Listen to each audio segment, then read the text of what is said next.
Hello and जय हिंद student, welcome once again to your own channel sir Tarun Rupani commerce. और आज करने वाले हैं हम होलसेल ट्रेड के बारे में।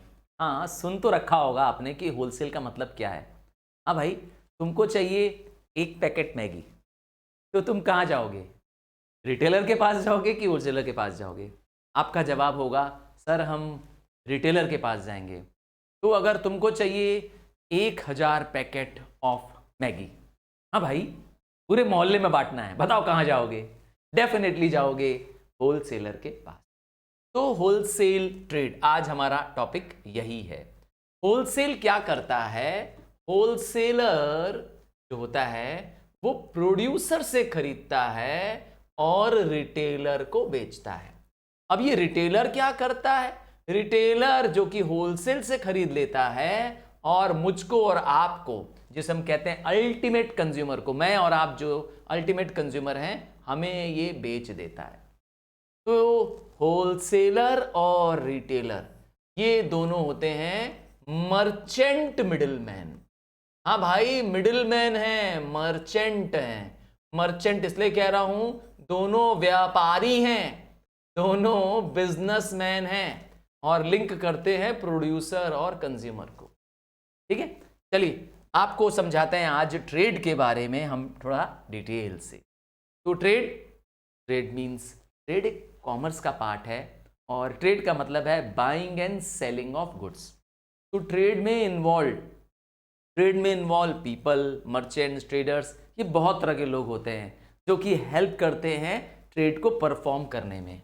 और अब आता है टाइप ऑफ ट्रेड। तो internal trade, that is within the boundary of the country, और इसके अंदर आता है दो, wholesale trade and retail trade. और external trade, that means trade beyond the boundaries of the country, जिसमें देश की बाउंड्रीज क्रॉस हो जाएगी, मतलब trade between the 2 and more countries, उसे कहते हैं हम लोग एक्सटर्नल ट्रेड। अब एक्सटर्नल ट्रेड में आता है इंपोर्ट करना। इंपोर्ट करना मतलब होता है किसी दूसरे देश से, किसी फॉरेन कंट्री से गुड्स बाय करना, जबकि एक्सपोर्ट क्या होता है? सेल करना, selling of goods to foreign country. हो गया। अब आज का टॉपिक क्या है? तो आज का टॉपिक है हमारा होलसेल ट्रेड। पूरा डिटेल में समझेंगे होलसेल ट्रेड के बारे में। तो होलसेल ट्रेड मतलब buying and selling of goods and services in large quantities.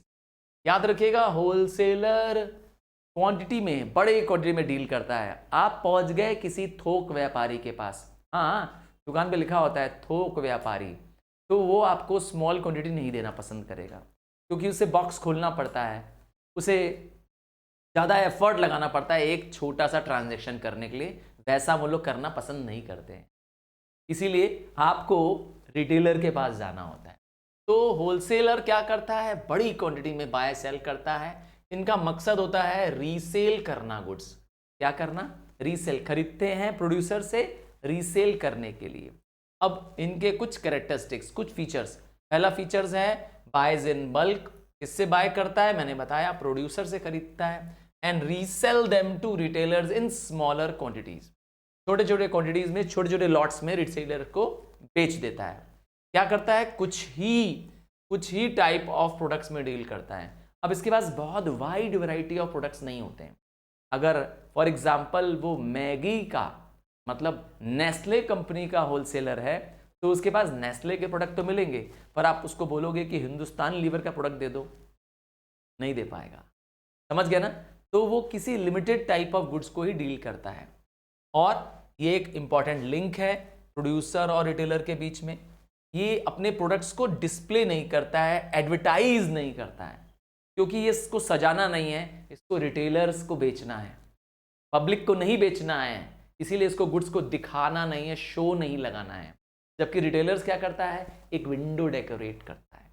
हाँ, अपने दुकान में अच्छे से आप जाइए तो विंडोज़ होते हैं, ग्लास विंडोज़ होते हैं, है ना, उसमें रोज सेक्शंस बने होते हैं, अच्छे से डेकोरेट करता है, डिस्प्ले करता है। ये डिस्प्ले नहीं करता है। डिस्प्ले करने की बजाय क्या करता है? ये शॉपकीपर्स को रिटेलर्स को सैंपल प्रोवाइड कर देता है ताकि वो गुड्स को देख करके फिर आगे ऑर्डर दे। और क्या करता है, किसी एक स्पेसिफिक एरिया में ही काम करता है।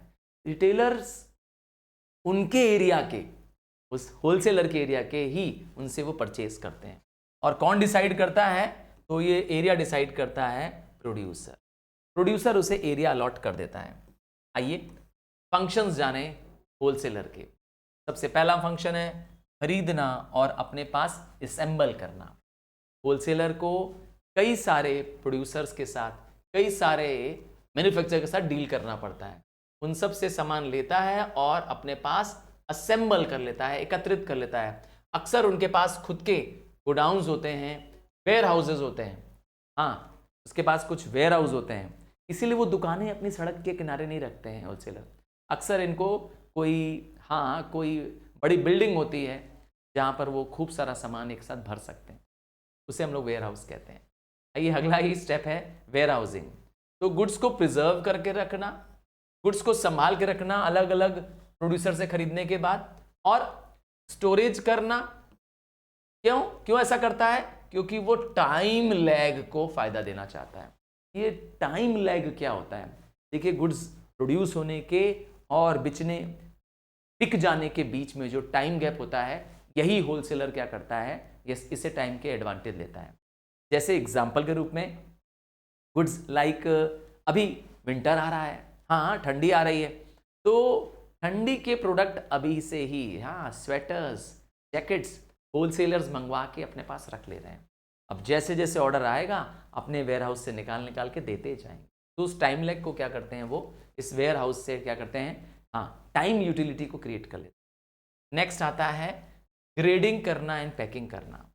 बहुत सारे होलसेलर्स जो होते हैं, वो जो प्रोडक्ट खरीदते हैं वो अनपैक्ड होते हैं, अनग्रेडेड प्रोडक्ट होते हैं, ज़्यादातर एग्रीकल्चर प्रोडक्ट्स में। हाँ भाई, एप्पल खरीद लिया, एप्पल तो आप जानते हैं एक टाइप का आता नहीं है, कई टाइप के एप्पल आते हैं। आप देखेंगे, हाँ आप देखेंगे कि जब शॉप में जाएंगे तो दिखाएगा भैया ये एप्पल कितने का है, तो भैया ये एप्पल तो सिर्फ 50 रुपए का है, पर उसके बगल में जो बड़े और लाल एप्पल होंगे, भैया ये कितने का है, अरे भैया ये तो 100 रुपए का है। समझ गए, ग्रेडिंग इसे कहते हैं। तो असेंबल्ड गुड्स को क्या करता है, ये ग्रेडिंग भी करता है। कब करता है ग्रेडिंग तब करता है जब उस गुड्स को हाँ स्टैंडर्डाइज नहीं खरीदा हो। हाँ, जब वो मार्केट से खरीदा है जहाँ पर वो स्टैंडर्ड किसी क्वालिटी में नहीं है, तो उनको स्टैंडर्ड बना करके पैक कर लेता है। हाँ, कई बार उसमें अपना नाम, अपना ब्रांडिंग भी कर देता है। ये होती है ग्रेडिंग एंड पैकेजिंग। और ट्रांसपोर्ट, अक्सर होलसेलर के पास खुद की बहुत सारी गाड़ियाँ होती हैं। हाँ, वो ऑटो के रूप में हो सकती है, बग्गी के रूप में हो सकती है, वैन हो सकती है। इन सब में वो क्या करता है, अपने प्रोडक्ट्स को रिटेलर्स तक पहुंचाता है। होलसेलर से मंगवाने के लिए और रिटेलर तक पहुंचाने के लिए ट्रांसपोर्ट का इस्तेमाल करता है, कि खुद के पास ऐसी फैसिलिटीज़ रहती हैं। और क्या फंक्शन है इसका, और फंक्शन है रिस्क बियर करता है। देखो भाई, धंधा है तो रिस्क है, सीधा सा नियम है। क्योंकि बिजनेस में रिस्क है डैमेज होने का, लॉस होने का, थेफ्ट होने का। क्यों, सामान गिरेगा टूटेगा नहीं, पक्का होगा। और गोदाम में रखा है क्या, हाँ गोदाम में क्या चोरी नहीं हो सकती है, आग नहीं लग सकती है, अरे परफेक्ट लग सकती है। तो इसीलिए रिस्क हमेशा बना रहेगा, तो रिस्क को बियर करता है। एक बार प्रोड्यूसर ने गुड्स इसको दे दिया, अब इसके ऊपर रिस्क शुरू। और क्या करता है, मार्केट की ये पूरी जानकारी रखता है, क्योंकि ये किसी लिमिटेड टाइप ऑफ गुड्स में ही डील करता है। तो मार्केट में कंज्यूमर्स को क्या चाहिए, उसको कंज्यूमर्स का टेस्ट मालूम है। क्यों, क्योंकि रिटेलर इसके टच में है। वो कंज्यूमर्स के टेस्ट के बारे में, कंज्यूमर्स की पसंद नापसंद के बारे में, यह सब जानकारी वो प्रोड्यूसर को दे सकता है, और प्रोड्यूसर अपने प्रोडक्ट में अकॉर्डिंगली चेंज कर सकता है। तो मार्केट की इंफॉर्मेशन से नए और बेहतर प्रोडक्ट बन सकते हैं। और क्या करता है, गुड्स को फैलाता है। डिस्पर्स मतलब क्या होता है, स्प्रेड करना। क्योंकि रिटेलर्स दूर दूर तक फैले हुए हैं, अब उन दूर दूर तक रिटेलर्स तक पहुंचना एक प्रोड्यूसर के लिए बड़ा मुश्किल है, पर होलसेलर के लिए आसान है। तो इसीलिए होलसेलर क्या करता है, स्टॉक जैसे ही खत्म होते हैं रिटेलर्स के, उन तक पहुंचा देता है। ठीक है ना, उनके पास उनका कॉन्टैक्ट है, उनके पास ऐसी सर्विस है जिससे वो पहुंचा सकते। डिस्पर्स कर देते हैं गुड्स को। हाँ, आप गांव में भी रहते होंगे और मैगी खाना चाहते होंगे, हाँ पार्ले जी खाना चाहते हैं बिस्कुट, क्या बताइए मिलता है कि नहीं मिलता है? अरे आप किसी भी दूर दराज इलाके में चले जाइए, कहीं हाईवे पे निकल आइए और आपके मन में है कि कहीं पार्ले जी बिस्कुट मिल जाए, अगर जनरल स्टोर होगा तो पार्ले जी बिस्कुट होगा। तो रिटेलर्स वहां पर क्या कर रहे हैं, यस गुड्स पा ले रहे हैं। कौन पहुंचा रहा है? होलसेलर। लास्ट फंक्शन देखते हैं, हाँ फाइनेंसिंग। तो होलसेलर फाइनेंस प्रदान करते हैं, फंड्स देते हैं प्रोड्यूसर्स को भी। इवन कई बार क्या होता है वो एडवांस देते हैं प्रोड्यूसर्स को। प्रोड्यूसर को देखिए हमेशा फंड्स की ज़रूरत होती है, क्योंकि उनको लेबर्स को पे करना होता है, रॉ मटेरियल खरीदना होता है, इसमें होलसेलर मदद कर सकता है। आइए अब जो हम हेडिंग पढ़ेंगे तो वो हेडिंग होगी सर्विसेज ऑफ होलसेलर। पर सर्विसेज किसको? Services to producer.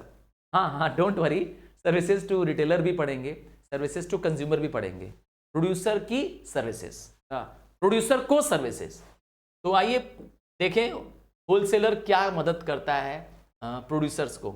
पहली service economies of large scale. इसका मतलब है बड़े स्केल में काम करने का फायदा। इकोनॉमीज शब्द का मतलब होता है बेनिफिट्स। तो किस बात का बेनिफिट? एक बेसिक रूल है कि जब भी आप कोई काम बड़े स्केल पे करेंगे आपको चीजें सस्ती पड़ेगी, आपकी पर यूनिट कॉस्ट कम आएगी। तो प्रोड्यूसर को लार्ज स्केल में गुड्स बनाने का फायदा दिलवाता है। वो कैसे? क्योंकि ये ऑर्डर देता है, बल्क में खरीदता है।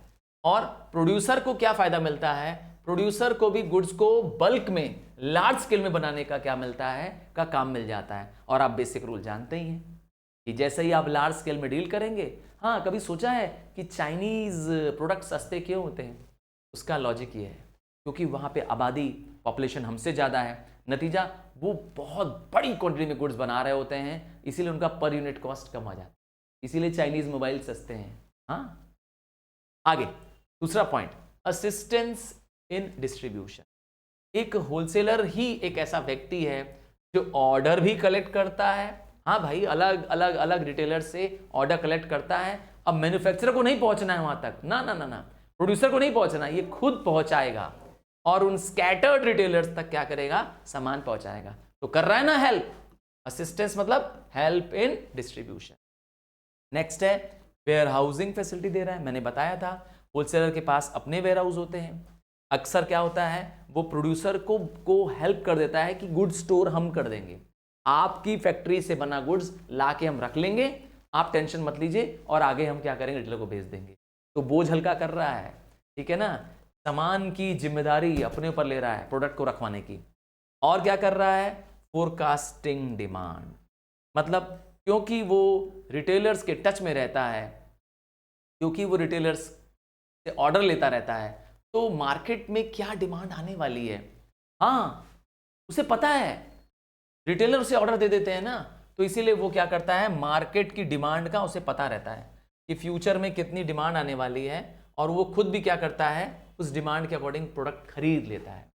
उसे पता होता है कि कितने गुड्स की नीड है, लोगों का टेस्ट क्या है, फैशन क्या है, आज मार्केट में क्या चल रहा है, ये सब कुछ उसे पता होता है रिटेलर्स के थ्रू, और ये इंफॉर्मेशन वो पहुंचा देता है प्रोड्यूसर को।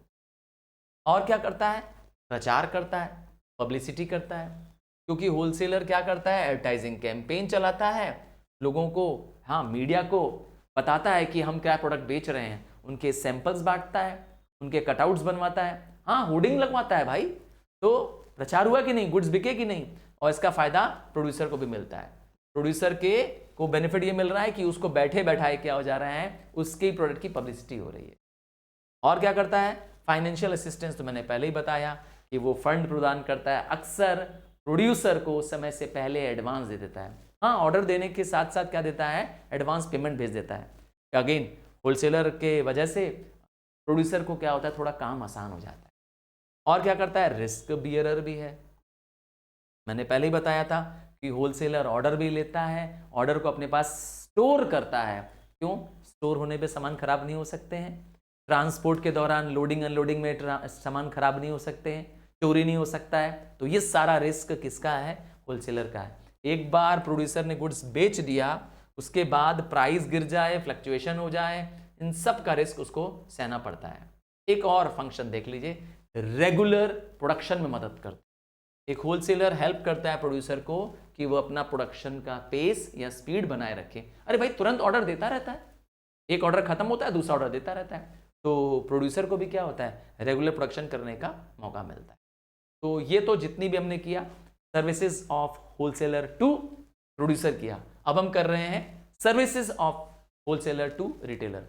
रिटेलर को कैसे मदद करता है? देखिए, रिटेलर एक छोटा व्यापारी होता है, एक छोटा बिजनेसमैन होता है, अक्सर इसके पास छोटी दुकान होती है। हम स्मॉल रिटेलर के पॉइंट ऑफ व्यू से बता रहे हैं आपको। उनको हेल्प करता है बाइंग में। कैसे? कहता है आप बड़ी क्वांटिटी का सामान मत खरीदिए मुझसे। उनको अलाउ कर देता है क्या करने के लिए कि आप कहीं मत आइए जाइए, हम आपको क्या करेंगे, गुड्स आपके शॉप पे पहुंचा देंगे। ठीक है, आपको जो नीड है वो हम पहुंचा देंगे। आप प्रोड्यूसर तक मत पहुंचिए, क्योंकि प्रोड्यूसर तो बहुत दूर दूर तक होते हैं। प्रोड्यूसर का सारा सामान मैं पहुंचाऊंगा आपकी डिमांड के अकॉर्डिंग। रिटेलर्स की डिमांड के अकॉर्डिंग वो क्या करता है, उनके शॉर्ट नोटिस में, शॉर्ट मतलब होता है बहुत कम समय के अंदर ही क्या करता है, उनको सामान दे देता है। तो रिटेलर को भी फायदा मिलता है, कन्वीनियंस मतलब आसानी मिलती है, उनकी दुकान तक, उनकी शॉप तक सामान पहुंच जाता है। और क्या करता है, उनको उधार भी देता है। अक्सर जो नोन रिटेलर्स होते हैं, अक्सर जिनके साथ उनके अच्छे बिजनेस कॉन्टैक्ट हो जाते हैं, उनको क्रेडिट भी देता है। उनको हेल्प करता है कि आप गुड बेच दीजिए और फिर मुझे पेमेंट करते रहिए। और क्या मेंटेन करता है, स्टॉक हमेशा अपने गोडाउन में मेंटेन करता है, इसीलिए उसके पास रेगुलर सप्लाई होती है। क्या मतलब है कि जब रिटेलर को चाहिए, जिस टाइम पे चाहिए, रिटेलर को जितनी क्वांटिटी चाहिए, as much as he want, और टाइम टू टाइम उसे क्या करता है, गुड्स को पहुंचाता रहता है। क्या मतलब है, रिटेलर को अपने कस्टमर को नाराज नहीं करना पड़ेगा, क्योंकि उसे सप्लाई मिलने वाली है होलसेलर से।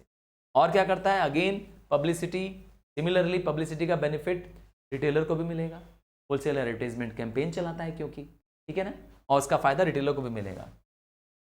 नेक्स्ट, प्राइस की स्टेबिलिटी में मदद करता है। वो कैसे? देखिए, प्राइस डिपेंड करती है डिमांड एंड सप्लाई पर। अब मार्केट में अगर कोई डिमांड है तो वो उसकी सप्लाई पूरी कर क्या करता है, उसकी प्राइस को कंट्रोल कर लेता है। अगर कहीं मार्केट में बहुत डिमांड क्रिएट हो रही है तो उसका काम है क्या करना, समय पे आकर के उसकी सप्लाई दे डालना। इससे क्या हो जाएगा, मार्केट में प्राइस क्या हो जाएगा, बहुत राइज नहीं करेगा, बहुत फ्लक्चुएट नहीं करेगा। ये उसकी जिम्मेदारी होती है। और क्या करता है, इंट्रोडक्शन ऑफ, जब भी कोई प्रोड्यूसर कोई नया प्रोडक्ट लॉन्च करता है तो उस नए प्रोडक्ट की और उसकी यूजेस की जानकारी वो रिटेलर को दे देता है, क्योंकि रिटेलर कंज्यूमर को जानता है, तुमको और मुझको जानता है, और वो जानकारी हम तक, हाँ भाई, वो नया प्रोडक्ट तुमको और मुझको पता चल जाता है, हम ऑर्डर दे देते हैं। रिस्क उठाता है, मैंने पहले ही बताया था, मार्केट में बहुत तरह के रिस्क हैं, है ना। एक रिस्क यहाँ भी लिखा है, डैमेज का रिस्क है, चेंज इन प्राइस का रिस्क है। हाँ, दाम कई बार फ्लक्चुएट हो जाते हैं, गिर जाते हैं तो नुकसान ज़्यादा होता है, बढ़ जाएंगे तो फायदा हो जाएगा उसको। जो स्टॉक उसके पास रखा है उसका दाम बढ़ गया तो कोई दिक्कत नहीं है, पर दाम गिर गया तो हाँ, ये रिस्क है। इकोनॉमी एंड ट्रांसपोर्ट, अगेन मैंने बताया था, वो गुड्स को डिलीवर कराता है डोर स्टेप ऑफ रिटेलर के दरवाजे तक। हाँ, उसके पास ऐसे मैंने कहा फ्लीट ऑफ व्हीकल्स होते हैं, कई सारी गाड़ियां उनके पास होती हैं, बस। एंड लास्ट में एक और point, advice to retailers. Retailers को बहुत सारी चीज़ों के बारे में पता नहीं होता है कि क्या क्वालिटीज़ मार्केट में अवेलेबल है, किस प्राइस पे अवेलेबल है ना, गुड्स को कैसे बेचें, तो ये सारी जानकारी वो दे पाता है। इवन क्या करता है, उनको होम डिलीवरी सर्विस भी देता है। तो कई तरीके से क्या कर रहा है, वो रिटेलर्स को उनके बिजनेस को ग्रो करने में मदद कर रहा है। आइए, सर्विसेज टू कंज्यूमर, कभी सोचा था रिटेलर नहीं होलसेलर क्या सर्विस देता है कंज्यूमर को? देता है, हाँ, ऐसा मत सोचिए, देता है। डायरेक्टली आप जानते हैं कंज्यूमर से जुड़ा हुआ नहीं है, फिर भी वो कंज्यूमर को सर्विस देता है। क्या सर्विस देता है, आइए याद रखिएगा, ये सर्विस दे रहा है through retailer, service of wholesaler to consumers. पहली सर्विस है हमेशा के लिए गुड्स सप्लाई करना। होलसेलर हमेशा स्टॉक मेंटेन रखता है, उसके पास अपने गोडाउन्स में, अपने वेयरहाउसेज में स्टॉक रहते हैं, और वहां से वो रिटेलर को देता है, और रिटेलर से क्या करता है, कंज्यूमर को मिल जाता है। इसीलिए कंज्यूमर्स को वेट नहीं करना पड़ता है। दूसरा, मैच कराता है। क्या चीज मैच कराता है? देखता है कि मेरे जो रिटेलर्स हैं वो क्या चाहते हैं। रिटेलर्स को कंज्यूमर्स बताते हैं उनकी प्रेफरेंस, उनकी पसंद और नापसंद, और उसी के अकॉर्डिंग वो क्या करता है, उनको गुड्स ला के देता है। तो एक तरह से कंज्यूमर्स की नीड को मैच कराता है वो गुड्स ला करके। और क्या करता है, प्राइजेस को लो मेंटेन करने में मदद करता है। कैसे? क्योंकि प्रोड्यूसर जो गुड्स बना रहा है वो लार्ज स्केल में बनाएगा जब होलसेलर उसे बल्क में ऑर्डर देगा, और लार्ज स्केल प्रोडक्शन की वजह से कॉस्ट कम आएगा। इस कॉस्ट का फायदा कंज्यूमर को भी मिलेगा। तो हेल्प करता है कंज्यूमर्स को get goods at low prices. और क्या करता है, नॉलेज देता है। बताया था, क्योंकि एक होलसेलर कुछ ही few ही प्रोडक्ट्स में डील करता है, बहुत सारे प्रोडक्ट्स नहीं रखता है।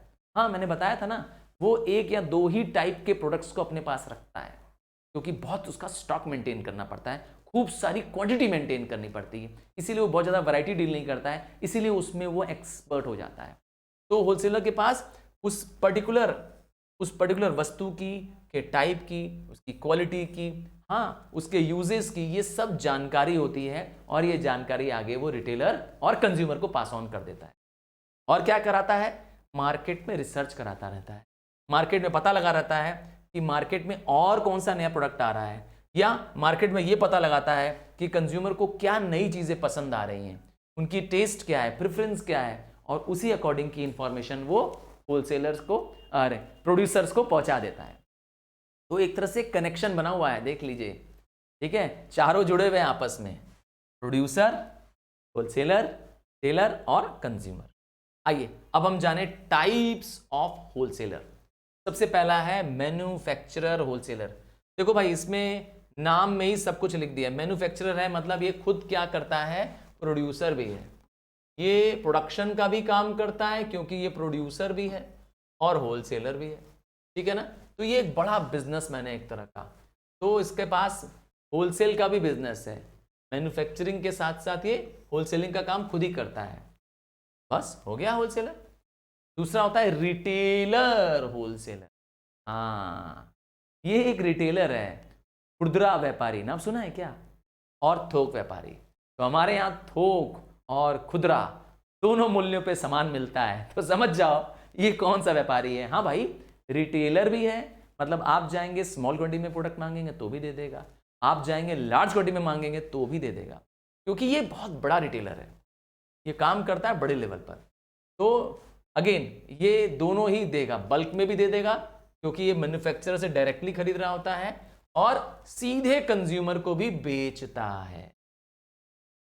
तो हो गया ना, रिटेलर भी है, होलसेलर भी है। आगे आते हैं, हाँ आजकल बहुत चल रहा है ये चलन। आगे आते हैं मर्चेंट होलसेलर। हाँ, मर्चेंट की ही हम डिस्कस किए, जो पूरा चैप्टर था एक्चुअली इसी मर्चेंट पे डिस्कस था। ये कौन होता है भाई, बताया तो, मर्चेंट मतलब व्यापारी, दुकानदार। ये एक बिजनेसमैन है जो होलसेलिंग का काम करता है, ये एक प्रॉपर होलसेलर है। हाँ, मैं प्रॉपर बोल रहा हूं क्योंकि ये प्रोड्यूसर से खरीदता है होलसेलर, और रिटेलर को डायरेक्टली बेचता है, बीच में कंज्यूमर को नहीं देता है। समझ गए, इसीलिए मैंने कहा ये प्रॉपर होलसेलर है, ठीक है, ये एक ट्रू होलसेलर है। A true wholesaler is neither a manufacturer, मैंने बताया, ना तो ये वाला काम करेगा मैन्युफैक्चरिंग का जो ये मैन्युफैक्चरर होलसेलर कर रहे थे, और ना तो वो रिटेलर है, और ना तो वो क्या करेगा, हाँ रिटेलर होलसेलर वाला काम करेगा। बस ये लिंक का काम करता है, किसके बीच में लिंक का काम करता है, प्रोड्यूसर और रिटेलर के बीच में, ठीक है। कई बार इसको दूसरा नाम से जाना जाता है, होलसेल प्रॉपर या प्योर होलसेलर, इसी का दूसरा नाम है व्यापारी होलसेलर। मर्चेंट होलसेलर के दो नाम और बता दिए मैंने आपको। ध्यान रखिएगा कि ये जब बाय करेगा तो बल्क में खरीदेगा, बेचेगा तो स्मॉल लॉट्स में बेचेगा। अब इसके भी तीन टाइप होते हैं। हाँ, मर्चेंट होलसेलर तीन टाइप के हैं। कौन से तीन टाइप हैं, आइए देखें। सबसे पहला आता है जनरल मतलब सब कुछ रखेगा।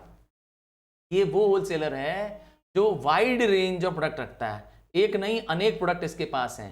क्या वर्ड है, वाइड रेंज।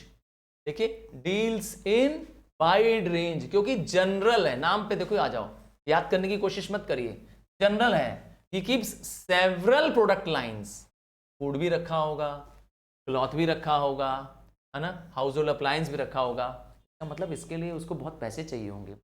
जनरल होलसेलर के लिए, जनरल मर्चेंडाइज वालों के लिए बहुत बड़ा गोडाउन चाहिए। हाँ भाई, इतने सारे प्रोडक्ट को मेंटेन करना लार्ज क्वांटिटी में आसान नहीं है। दूसरा आता है सिंगल लाइन, ये बहुत पॉपुलर है। Single line, line of product में डील करता है। किस में डील करता है? डील करता है वन लाइन ऑफ प्रोडक्ट। अब सर ये वन लाइन क्या होता है? एक एग्जांपल से समझते हैं। आप स्टेशनरी की दुकान में गए हैं, हाँ भाई, स्टेशनरी की दुकान में स्कूल के आसपास होगी तुम्हारे, तो वहां पर सिर्फ पेन, पेंसिल, रबड़, इरेजर यही सब मिलता है, तो इसका भी कोई होलसेलर होगा? करेक्ट, तो वो है सिंगल लाइन होलसेलर। समझ गए ना? मैंने रिटेलर का एग्जांपल दिया, एक आइटम में डील कर रहा है क्या? स्टेशनरी। उसी तरह से स्टेशनरी का होलसेलर।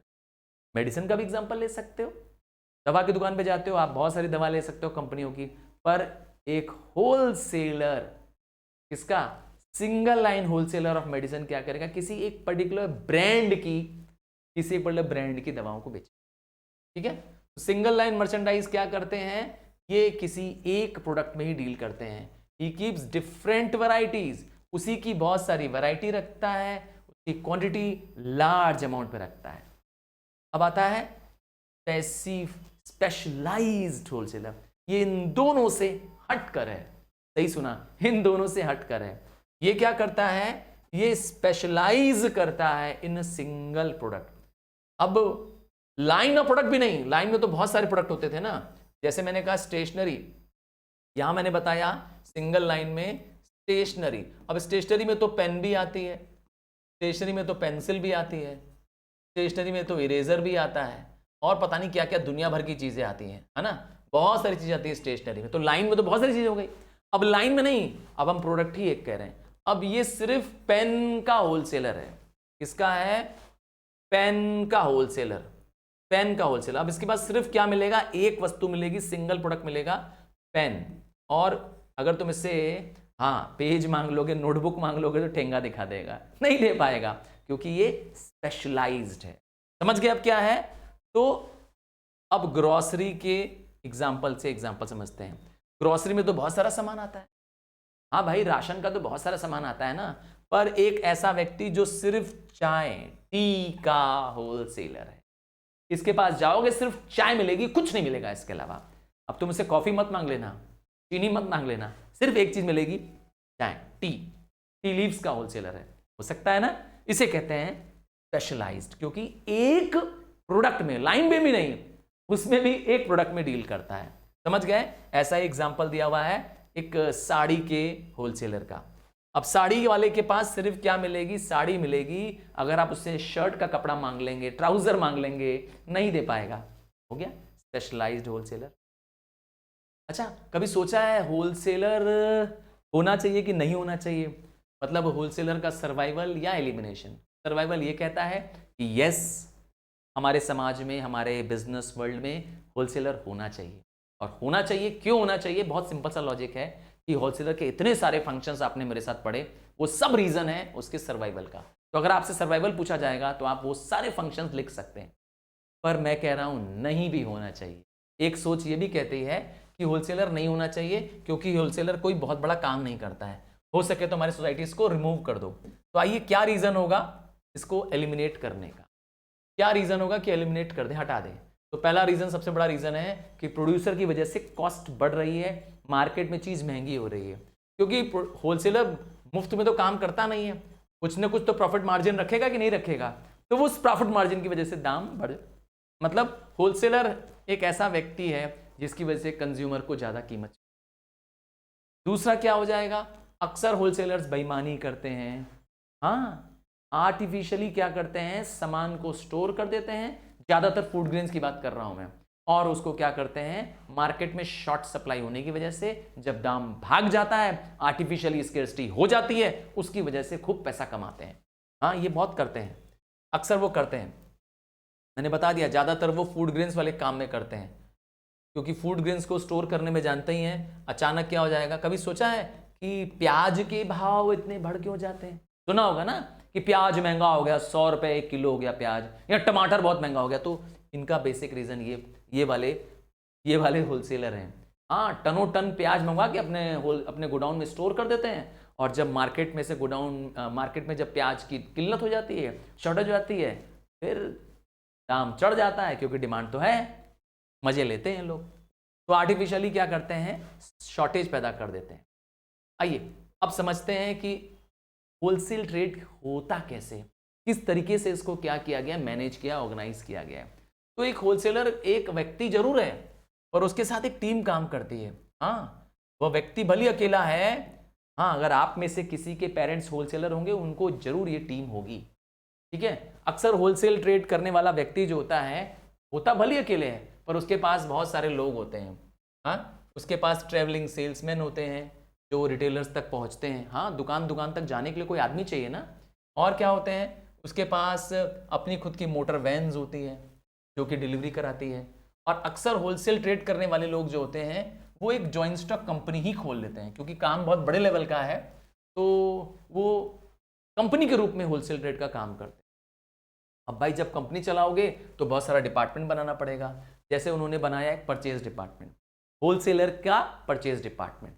अब ये क्या करता है, इस डिपार्टमेंट का एक ही काम है, बल्क में गुड को बाय करना, गुड को बाय करना। क्योंकि अलग अलग प्रोड्यूसर से उन लोग क्या करते हैं, पहले सैंपल मंगवाते हैं, मार्केट्स में कैटलॉग मंगवाते हैं, कोटेशंस मंगवाते हैं, कोटेशन मतलब जानते हो ना, प्राइस लिस्ट मंगवाते हैं।